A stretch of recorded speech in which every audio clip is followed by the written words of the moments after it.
River Ridge. Red Ribbon Week is officially behind us, and it was great to see all the involvement from high school and middle school students. This week we will be discussing the previous Spooky Science Lab, Boomerang, Math Club, as well as some insight on the interview with Brian Stewart. Before we begin, we would like to thank all of our viewers for watching the past 2 months, and we hope you have enjoyed these shows. This Wednesday, the math team went to Platteville to compete in a math competition. High school students took a higher level math test to decide if they were able to attend. Those who scored the highest had the opportunity to spend the day at UWP competing against other high schools. Mrs. D has been participating in this competition for many years and loves seeing the results. Those involved this year include Corey, Riley, Alec, Lauren, Sam, Matt, Morgan, Noel, Dakari, Aaron, Noah, Jordan, Troy, and Ryan. These individuals competed in two tests, one individual non-calculator test and one team calculator test. We will have the results from this event next week. Awesome. Right. Halloween is always an exciting time for little kids. Who doesn't love getting dressed up and getting lots of candy? Well, instead of the usual River Ridge Halloween parade, this year they did a spooky science lab. Mrs. Clipper, Mr. Wooster, and all of the elementary staff worked hard to put on this year's spooky science lab. This activity was very eventful and had kindergarten through 5th grade classes thinking while playing games and doing experiments. Each classroom had a different activity, and the students rotated every 15 minutes. NHS and servant leadership members, as well as a few 8th grade members, helped the event run smoothly. Hopefully next year, elementary students can experience another spooky science lab similar to this year's. Thanks, Kelsey. I'm here with Mrs. Clippert, who was in charge of organizing this year's Spooky Science. So for those who don't know, what was Spooky Science? Spooky Science replaced the traditional elementary Halloween parade and parties, and it was started by the elementary teachers. Mr. Wooster also helped with it, and the middle school science club planned all the activities in each room. Hi. So why did you want to take charge of this event? I kind of got asked to do it by the elementary teachers to help with, and then it just kind of went from there. So what were some of the activities the kids were doing? In lower elementary, they had a sensory room where they got to put their hands in the boxes to feel what everything was. They did a boat float, they did ping pong ball ghosts, they did foaming ghosts. The upper elementary did the Mentos and Coke, and they did an ice cream one with carnivores, herbivores, and omnivores. So overall, do you think the event was a success? Yes, we definitely plan on doing it next year. All right. Well, I know River Ridge thanks you for all your extra work that you put in. And now back to the girls. Last week, we reported on a previous interview that took place with Bill Brady at Sharks Roadhouse in Elizabeth. This was also a really great opportunity for the community to meet and greet with our area representative at Sharks. Kelsey and I were able to have a few words with the 89th District Representative, Brian Stewart. We have the interview with Stewart and would like to share that here on This Week at River Ridge. We are here at Sharks Roadhouse today with Brian Stewart, our state representative for our 89th District. So to our first question, Jim Sasha, pretty big shoes to fill. Can you tell us a little bit about that? Sure. Jim Sasha, a great man, served the 89th District very, very well the past 12 years. It's a distinct honor and a privilege to replace Jim in the State General Assembly, and looking forward to that opportunity.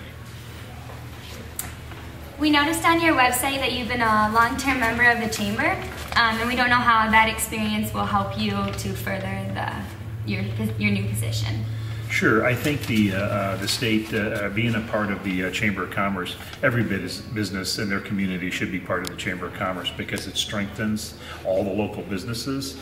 They've got activities that strengthens the community, and the whole purpose of the Chamber is to grow the business environment in the community, helping retain businesses, helping grow businesses, and a strong and vibrant and healthy Chamber of Commerce is important to every community, no matter the size of Elizabeth, or the size of Freeport or the size of Rockford.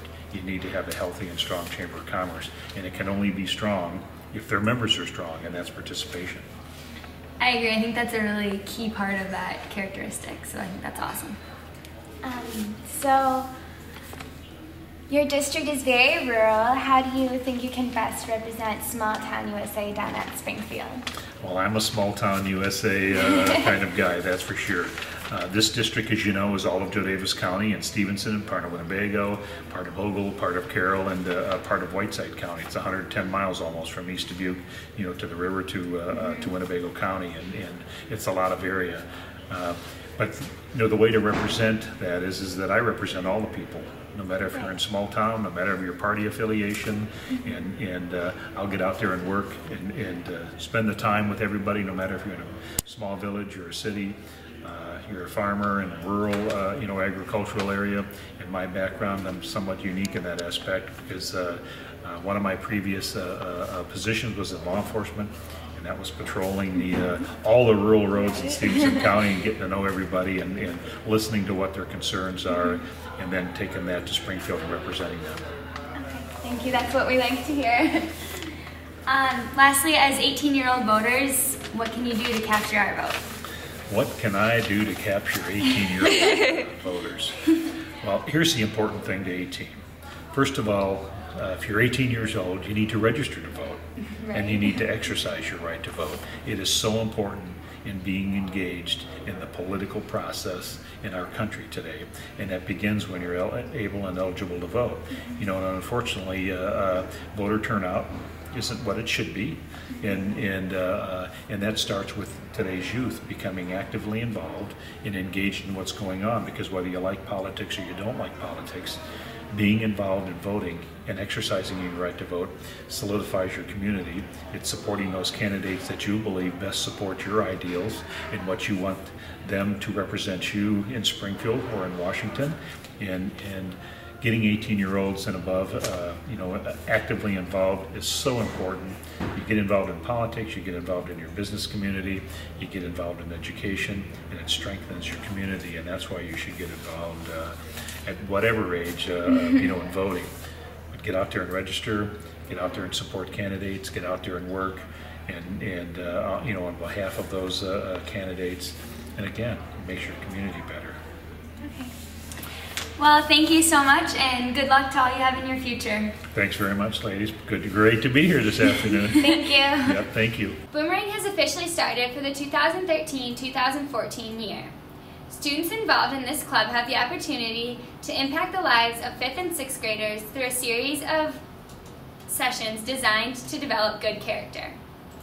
Miss Potter is in charge of the 6th grade team leaders: Lauren, Vanessa, Courtney, Louisa, Molly, and Kira. Mrs. Sisler is in charge of the 5th grade team leaders: Caitlin, Katie, Abby, Nicole, Aaron, and myself. These students organize and teach the entire 35-minute lesson. It is a great experience for them. And now here's to Kelly with a word from the Boomerang team member. Thanks, Kelsey. I'm here with Nicole and Louisa. So what is Boomerang's mission? The mission is to teach kids lessons in life. And are you guys both enjoying Boomerang? Oh yeah, it's a lot of fun. And what do you hope to accomplish by the year's end? We hope to help kids try to figure out how to solve life lessons without having to ask help from other people. Thanks, girls. Now back to you.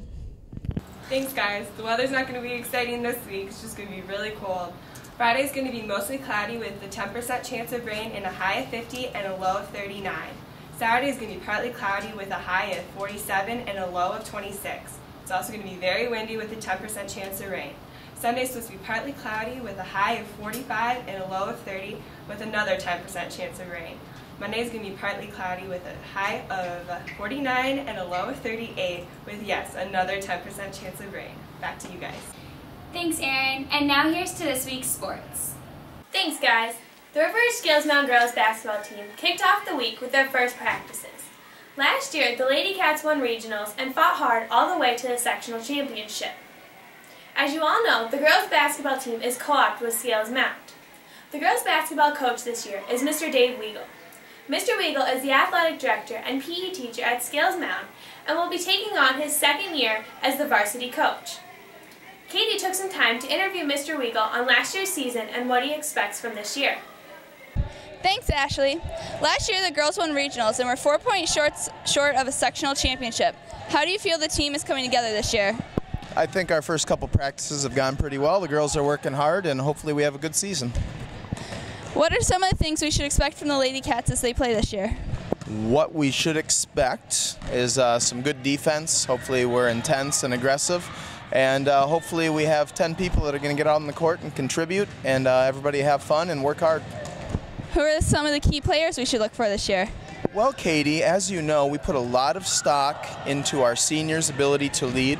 So hopefully we get good leadership from Katie Schnitzler, Morgan Smith, and Lauren Haas. Is there anyone the public doesn't know about that might be a rising star this year? No. All right, thank you. Back to you, Ashley. How's my hair? Is it good? Is it good? It's good. All right. Thanks, Katie. We look forward to seeing what the season will bring. Just a reminder that the boys' basketball season will kick off on Monday, even though there's not school on that day. Practice will be from 8 till 11, so don't forget. Now back to you guys.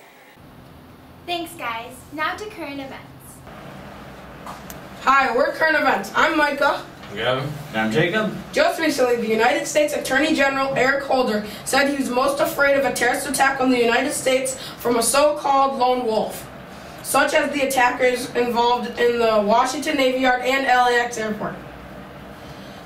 Eric Holder said that unquote, I am very concerned about individuals who get radicalized in a variety of ways, sometimes self-radicalized.